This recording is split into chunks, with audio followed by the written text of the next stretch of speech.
Há mortes que se tornam privadas, lembradas apenas por famílias e amigos. E há aquelas que se transformam em marcos, arrastando consigo o destino de países inteiros. Quando uma bala ou uma decisão clínica elimina uma figura central, não é apenas um indivíduo que desaparece. É um conjunto de possibilidades que se fecha e um futuro inteiro que se reorganiza ao redor do vazio. Na década de 70, a Suécia era vista como a democracia modelo da Europa, próspera, estável e neutra em meio à Guerra Fria. Mas Olof Palme acreditava que a neutralidade não significava silêncio. Ele queria que seu país fosse a consciência moral do Ocidente. E para isso, não hesitava em desafiar as maiores potências do planeta. Olof era primeiro-ministro da Suécia, símbolo do progressismo europeu e líder do Partido Social Democrata, mais influente do pós-guerra. Ele defendia a igualdade social e estado de bem-estar e tinha uma postura firme contra guerras e ditaduras. Palme denunciou os bombardeios americanos no Vietnã, chamando-os de um massacre comparável à Guernica. Criticou publicamente o regime de Pinochet no Chile, apoiou o Congresso Nacional Africano contra o Apartheid e expôs a violência soviética em Praga. Para alguns, era coragem política em seu estado mais puro, para outros, um insulto que não podia ficar sem resposta. Cada discurso lhe rendia tanto prestígio internacional quanto inimigos silenciosos. Em Washington, Moscou, Pretória e até dentro de Estocolmo, Palme colecionava ódios profundos. Admirado por trabalhadores e movimentos progressistas, detestado por conservadores e pela extrema-direita, ele vivia no centro de uma tensão que poucos líderes suportariam. No parlamento parecia intocável, mas nas ruas de Estocolmo ele andava sem escolta policial, como se fosse apenas mais um cidadão. Essa escolha o aproximava do povo e ao mesmo tempo o deixava exposto a qualquer pessoa disposta a puxar um gatilho. Era sexta-feira, 28 de fevereiro de 1986. Olof Palme saiu do cinema Gran, em Estocolmo, acompanhado da esposa Lisbeth.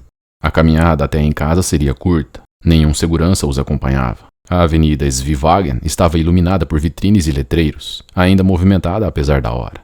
Quando o casal se aproximou da esquina de Tunnelgatan, um homem surgiu por trás, silencioso, rápido, invisível até aquele instante.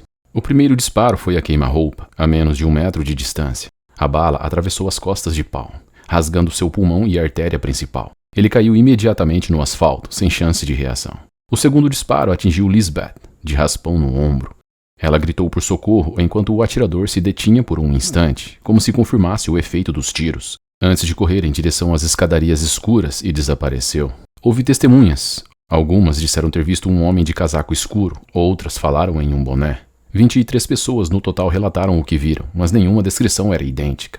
O retrato do assassino se diluía em contradições. Motoristas pararam seus carros. Pessoas se aglomeraram em volta do corpo. Um médico que passava tentou ajudar, mas não havia mais o que fazer. Em poucos minutos, a notícia se espalhou. O primeiro-ministro da Suécia havia sido assassinado em plena rua principal da capital. O assassinato ocorreu diante de dezenas de pessoas, mas a polícia sueca falhou desde os primeiros minutos. A cena do crime demorou a ser isolada. Carros continuaram passando, pedestres cruzaram a calçada, rastros se perderam. Possíveis evidências foram simplesmente pisoteadas. Ao todo, 23 testemunhas oculares foram registradas, mas os relatos eram contraditórios. Algumas descreveram o assassino como um homem de casaco escuro, outras falaram em um chapéu ou boné. A altura variava, o porte físico também. O resultado foi um retrato falado e inconsistente, incapaz de orientar a caçada. A polícia acreditava que o assassino usara um revólver Magnum .357, arma potente, mas nunca encontrada. Nenhum vestígio balístico além dos projéteis foi recuperado. Enquanto isso, as primeiras linhas de investigação se perdiam em meio ao caos. Testemunhas importantes não foram ouvidas no momento certo. Quando finalmente prestaram depoimento, suas lembranças já estavam distorcidas pelo tempo. No lugar de clareza, surgiram versões sem fim. Mais de 100 de pessoas chegou a confessar o crime. Mas todas as confissões foram descartadas. E o que deveria ser um caso resolvido em dias se transformava, pouco a pouco, em um labirinto sem saída. Sem provas concretas, a investigação se tornou um desfile de suspeitos. Cada nova teoria parecia promissora, mas todas desmoronavam diante da falta de evidências. O primeiro alvo foi a extrema-direita sueca. Um militante chamado Viktor Guanarsson, conhecido por odiar Palme abertamente, foi apontado como o homem de 33 anos. Chegou a ser preso, mas logo foi libertado. Nada o ligava de fato ao crime. 2 anos após o crime, surgiu um novo nome, Christopher Patterson, um criminoso comum, alcoólatra e usuário de drogas. Lisbeth Palme o reconheceu em uma linha de suspeitos, e ele chegou a ser condenado. Mas a sentença não resistiu à apelação. O tribunal absolveu Peterson por falta de provas. Era impossível ligar a arma, os projéteis ou qualquer elemento sólido a ele. Enquanto isso, conspirações internacionais ganhavam força. Muitos acreditavam que Palm havia sido morto por agentes ligados à CIA, devido às suas críticas contra os Estados Unidos durante a Guerra do Vietnã. Outros apontavam o regime do apartheid da África do Sul, que Palm denunciava sem descanso em fóruns internacionais. O Chile de Pinochet também aparecia nas hipóteses, assim como a sombra da indústria bélica envolvida em escândalos de vendas ilegais de armas. 34 anos se passaram. A investigação havia se tornado a maior da história sueca. Mais de 600 mil páginas de relatórios, 10 mil pessoas investigadas, 134 confissões formais, todas falsas. O caso já não era apenas um assassinato, mas um trauma coletivo que acompanhava gerações. Em junho de 2020, a promotoria sueca anunciou um desfecho. O assassinato, segundo eles, era Stig Engström. Engström era um designer gráfico que trabalhava no prédio da seguradora Skandia, ao lado da cena do crime. Na noite do assassinato, ele deixou o trabalho pouco antes dos disparos. Desde o início, havia se apresentado como testemunha. Deu entrevistas, se colocou no centro da narrativa. Mas suas versões nunca batiam com as demais. O perfil não ajudava, um homem com problemas de alcoolismo, dificuldades financeiras, isolamento social e uma necessidade constante de chamar a atenção. Ao longo dos anos, suas declarações inconsistentes o transformaram de testemunha em suspeito. O que mudou em 2020 foi a pressão por um encerramento. Investigações jornalísticas já haviam apontado para Engström como o culpado mais provável. A promotoria abraçou a tese. Eles concluíram que ele havia matado Palm, mas que o caso não poderia avançar, já que Engström estava morto desde o ano 2000. Essa conclusão, porém, trouxe mais frustração do que alívio. Não havia arma do crime, nenhuma prova física, apenas circunstâncias, comportamentos suspeitos e contradições em seus relatos. Para muitos suecos, Engström foi apenas um bode expiatório usado para arquivar um caso que envergonhava o país. O anúncio dividiu a sociedade. Para uns, o capítulo finalmente estava encerrado. Para outros, o verdadeiro assassino de Olof Palme jamais foi encontrado. 34 anos de investigação terminaram sem respostas conclusivas. O assassinato de Olof Palme foi o fim de uma era em que a Suécia acreditava estar imune à violência política. Até então, o país era visto como um dos lugares mais seguros do mundo, neutro, pacífico, distante dos conflitos que abalavam o século XX.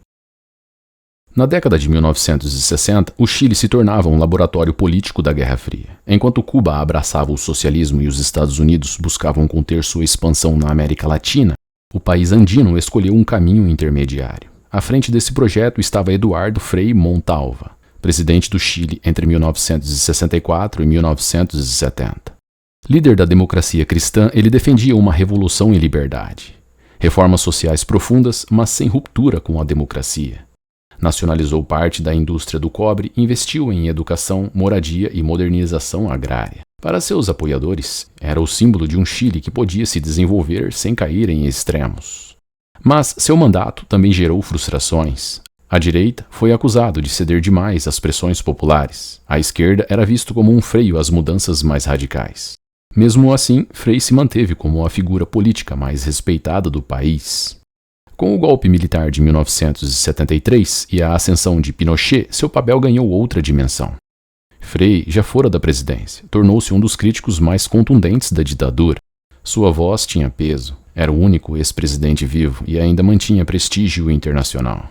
Essa posição o colocava em rota de colisão com um regime que perseguia, torturava e eliminava opositores. Frei tinha um detalhe que Pinochet não podia ignorar. Não era apenas um adversário interno, era uma alternativa real de poder. Nos primeiros anos da década de 1980, Frei continuava ativo nos bastidores. Seus discursos, artigos e encontros privados com lideranças da democracia cristã faziam dele um ponto de referência para a oposição moderada. Era o único ex-presidente vivo e a sua figura ganhava cada vez mais peso como possível mediador de uma futura transição democrática. Ao mesmo tempo, o Chile atravessava uma crise profunda. O modelo econômico imposto pela ditadura mostrava fissuras. O descontentamento social crescia e a pressão internacional contra Pinochet se intensificava. Nesse cenário de tensão, a presença de Frei era mais do que simbólica, era um risco real para o regime. Foi nesse contexto que, em janeiro de 1982, Frei começou a sentir dores persistentes ligadas a um problema estomacal crônico. Os médicos recomendaram uma cirurgia de hérnia hiatal, um procedimento considerado de baixo risco. No dia 18 de janeiro, ele foi internado na Clínica Santa Maria, em Santiago. A escolha do hospital parecia segura, era um dos mais prestigiados do país. Mas havia um detalhe incômodo: parte da equipe que cuidaria dele tinha vínculos conhecidos com o regime militar. A operação foi realizada como planejado, mas logo depois surgiram complicações inesperadas. Em vez de se recuperar normalmente, Frei apresentou febres altas, fraqueza extrema e dificuldades respiratórias. Os sintomas avançaram com rapidez incomum, como se algo estivesse fora do padrão clínico esperado. 4 dias após a cirurgia, em 22 de janeiro de 1982, Frei morreu oficialmente de septicemia, uma infecção generalizada. Para a ditadura, a morte eliminava um adversário incômodo, sem deixar marcas visíveis de violência. Para familiares, aliados e opositores, surgia uma dúvida: como um ex-presidente, submetido a uma cirurgia rotineira, em um dos melhores hospitais de Santiago, podia morrer de forma tão repentina? A versão oficial falava em septicemia, mas desde o início, familiares e aliados desconfiaram. Como um ex-presidente, submetido a uma cirurgia de baixo risco em um dos melhores hospitais de Santiago, podia morrer em apenas 4 dias. No Chile de 1982, levantar essa dúvida em público era perigoso. A ditadura controlava a imprensa e silenciava vozes dissonantes. As suspeitas circulavam em sussurros, em reuniões privadas, mas não chegavam às manchetes. Mesmo assim, os sinais clínicos não pareciam comuns. Frei apresentava febres altas, dificuldades respiratórias e fraqueza extrema.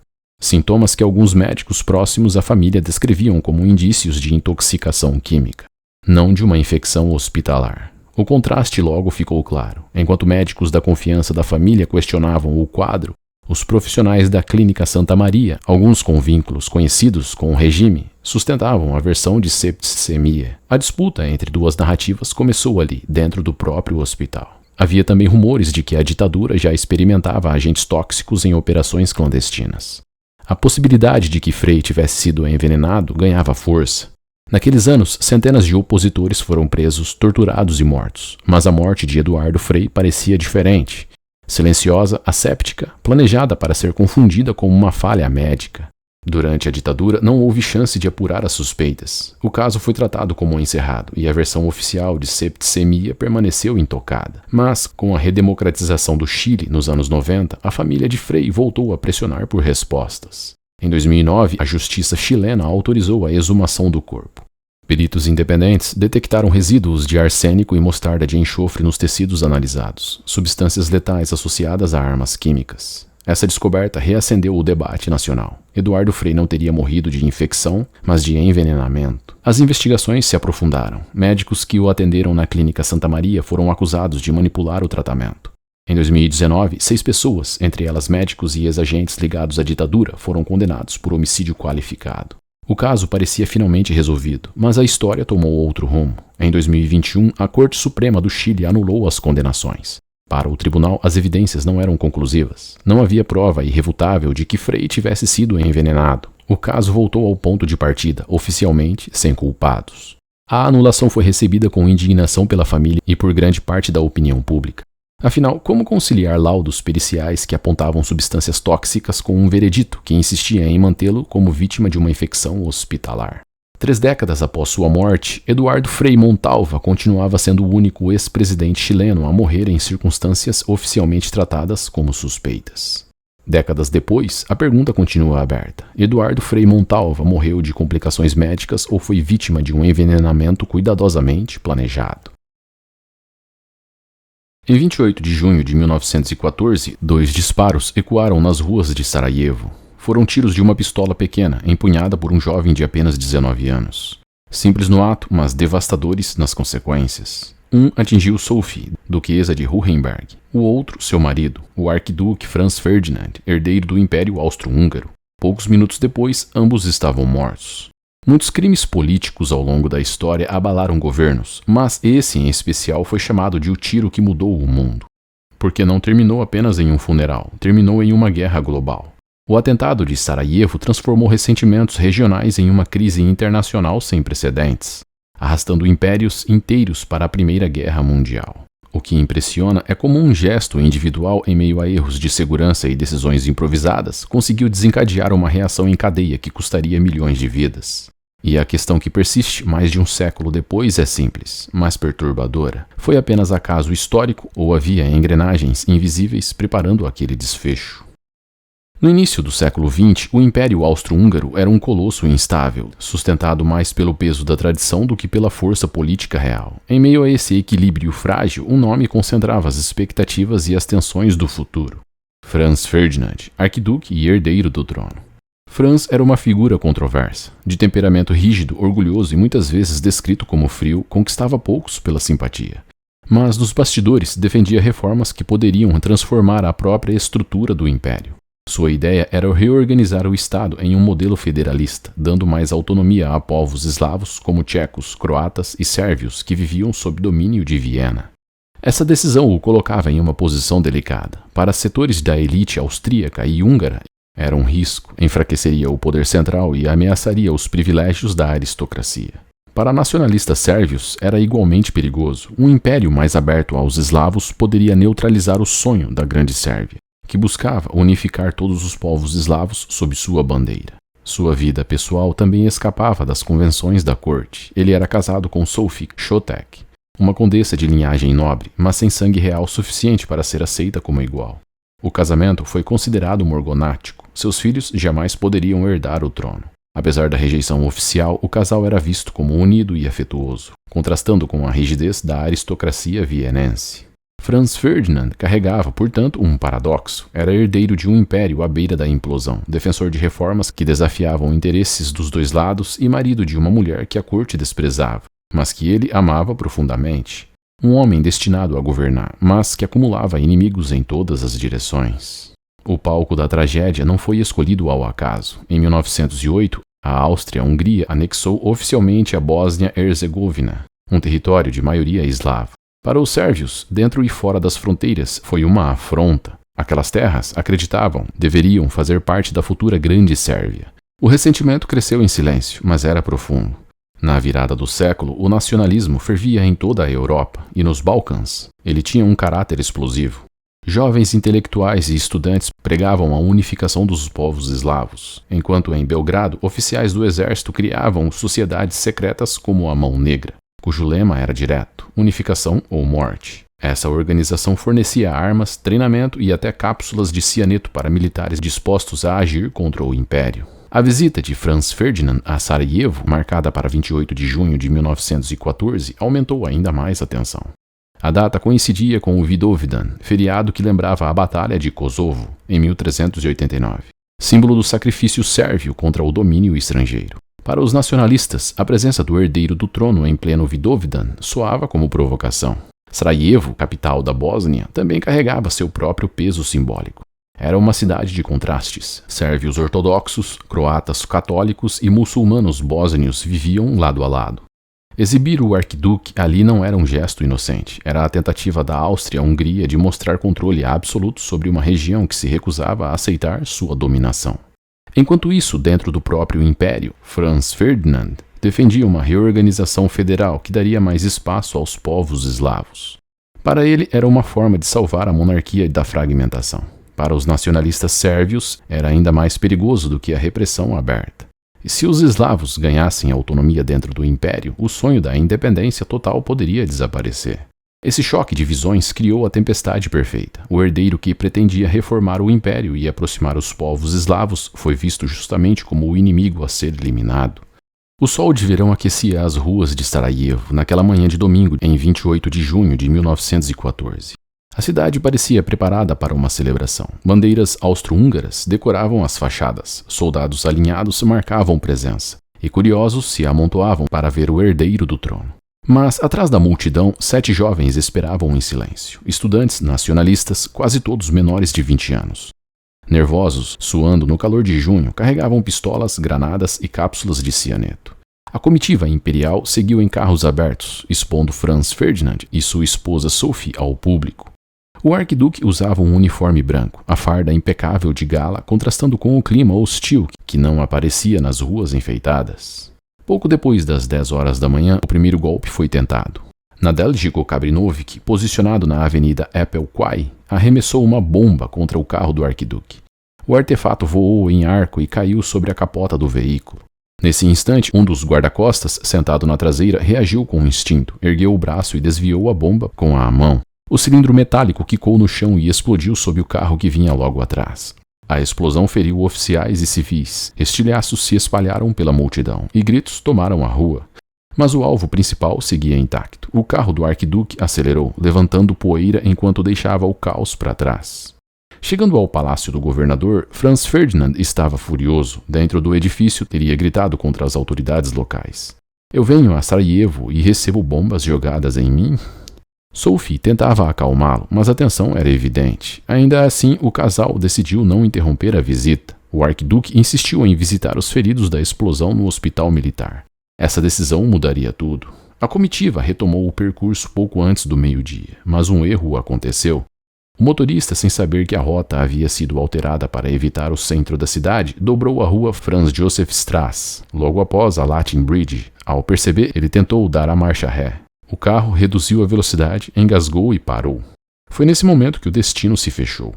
A poucos metros dali, na calçada, estava Gavrilo Príncipe. O jovem de 19 anos, magro, tuberculoso, acreditava que a chance do grupo havia se perdido com o fracasso da manhã.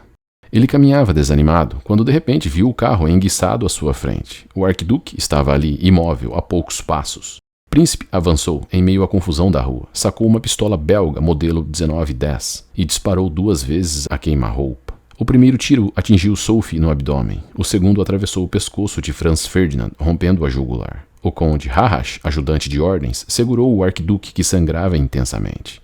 Ele teria repetido o ofegante: Sophie, não morra, fique viva pelas nossas crianças. Minutos depois, o casal estava morto. A multidão reagiu em pânico. O príncipe tentou engolir o cianeto, mas o veneno estava vencido e o fez apenas vomitar. Ele tentou ainda atirar contra si, mas foi contido. Populares o espancaram antes que a polícia o arrastasse dali. O silêncio que se seguiu àquele instante foi enganoso. Parecia apenas mais um crime político em uma região instável dos Balcãs.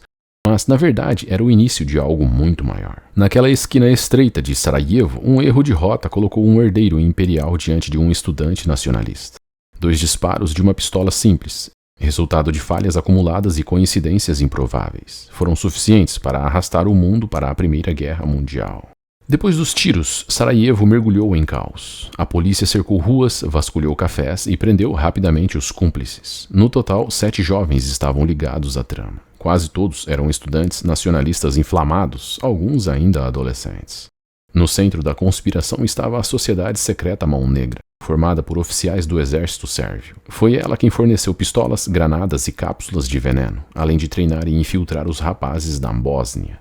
As armas usadas no crime foram rastreadas até Belgrado, um elo que inflamaria a crise diplomática. O julgamento ocorreu em outubro de 1914, em Sarajevo, e revelou contrastes marcantes. No tribunal, os conspiradores exibiam orgulho, quase arrogância.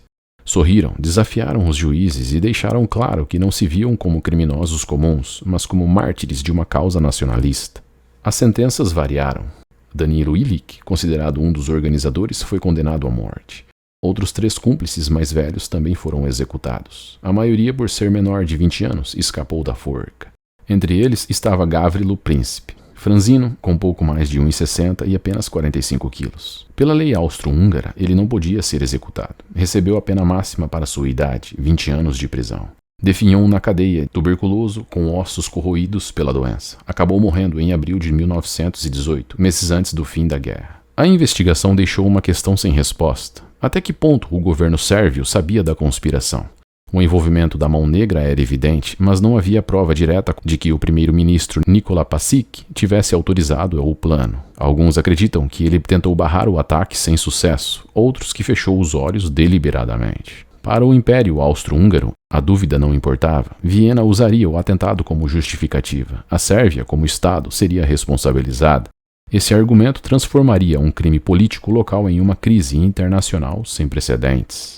O assassinato de Franz Ferdinand parecia, à primeira vista, mais um episódio de violência política nos Balcãs, uma região marcada por nacionalismos, atentados e instabilidade. Mas em poucas semanas ficou claro que não era apenas isso. Em Viena, a liderança austro-húngara viu no crime um pretexto. O arquiduque não era particularmente amado dentro do império, mas sua morte ofereceu a oportunidade de esmagar a Sérvia, considerado uma ameaça constante. Um ultimato foi redigido com exigências impossíveis de serem aceitas. Quando a Sérvia rejeitou parte das condições, a Áustro-Hungria declarou guerra em 28 de julho de 1914. Em questão de dias, alianças se ativaram. A Rússia apoiou a Sérvia. A Alemanha apoiou a Áustria. França e Reino Unido se alinharam do outro lado. O que começou em uma rua estreita de Sarajevo arrastou a Europa inteira para a Primeira Guerra Mundial. O impacto foi devastador, mais de 15 milhões de mortos, 4 impérios desmoronados e um século marcado por guerras ainda piores. 2 disparos de uma pistola simples haviam alterado o curso da história. E, no entanto, o mistério persiste. Foi apenas uma sequência de coincidências improváveis, a bomba desviada, o erro de rota, o carro enguiçado diante de Príncipe, ou havia engrenagens invisíveis preparando aquele desfecho? Até hoje não se sabe ao certo se o governo sérvio teve participação direta ou se o Império Austro-Húngaro aproveitou o crime para justificar uma guerra que já desejava. Há, porém, uma reflexão mais profunda. Muitos acreditam que Franz Ferdinand, se tivesse chegado ao trono, poderia ter sido o último freio contra o militarismo europeu.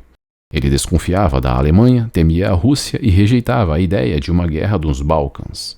Defendia ainda reformas que dariam mais espaço político aos povos eslavos. Mas talvez essa chance nunca tenha existido de fato. Em 1914, a Europa já era um barril de pólvora e cedo ou tarde outra faísca surgiria. O que mudou não foi a inevitabilidade da guerra, mas o detalhe de que o primeiro tiro partiu de um estudante franzino em uma esquina estreita de Sarajevo. Se você chegou até aqui, obrigado por me assistir. Espero ver vocês no próximo vídeo.